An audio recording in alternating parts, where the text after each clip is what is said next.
याला काय बापाच्या वयाच्या पुढे समजते का नाही बाप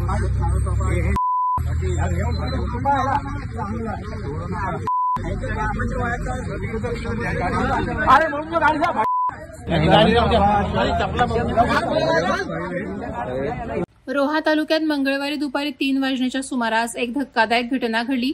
60 वर्षीय अलीम आयुब कर्जीकर यानं चॉकलेटचं आमिष दाखवून शाळकरी मुलीला दुचाकीवर बसवून पळून नेण्याचा प्रयत्न केला। मात्र मुलीनं प्रसंगावधान राखत चालत्या दुचाकीवरून उडी मारून स्वतःचा जीव वाचवला। या घटनेत ती किरकोळ जखमी झाली आहे। या प्रकरणानं रोहा परिसरात खळबळ उडाली असून महिला सुरक्षेचा प्रश्न पुन्हा ऐरणीवर आलाय। मिळालेल्या माहितीनुसार कॉलेज सुटल्यानंतर सदर मुलगी रोहा एसटी स्टँड परिसरात उभी होती। त्यावेळी अलीम कर्जीकरने तुला घरी सोडतो असं सांगत तिला आपल्या दुचाकीवर बसवलं। चनेरा स्टॉपवर सोडण्याचं आश्वासन देत तो तिला घेऊन निघाला। प्रवासादरम्यान त्यानं मुलीला चॉकलेट दिलं, ज्यामुळे तिला संशय आला आणि तिनं स्वतःच्या बचावासाठी चालत्या दुचाकीवरून उडी मारून आरडाओरड केला। स्थानिकांनी तातडीनं धाव घेत आलिमला पकडून त्याला चांगला चोप दिला। घटनेची माहिती मिळताच रोहा पोलिसांनी घटनास्थळी धाव घेतली आणि अलीम कर्जीकरला ताब्यात घेतलं।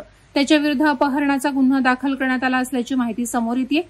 घटनेचा पुढील तपास रोहा पोलीस करत आहेत। रायगड जिल्ह्यात अशा घटनांमध्ये वाढ होत असल्यानं मुली आणि पालकांमध्ये भीतीचं वातावरण आहे। जोपर्यंत अशा प्रवृत्तीच्या लोकांना कठोर शिक्षा होत नाही तोपर्यंत या घटना थांबणार नाहीत, अशी संतप्त प्रतिक्रिया स्थानिकांनी व्यक्त केली। या घटनेनं पुन्हा एकदा मुलींच्या सुरक्षेचा प्रश्न ऐरणीवर आणलाय।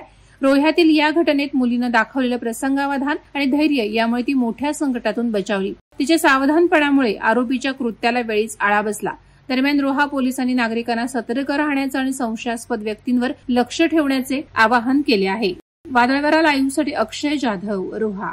नवी मुंबई व रायगड जिल्ह्यातील ताज्या बातम्या आणि घडामोडींसाठी सबस्क्राईब करा वादळवारा लाईव्ह चॅनल आणि दाबा बेल आयकॉन।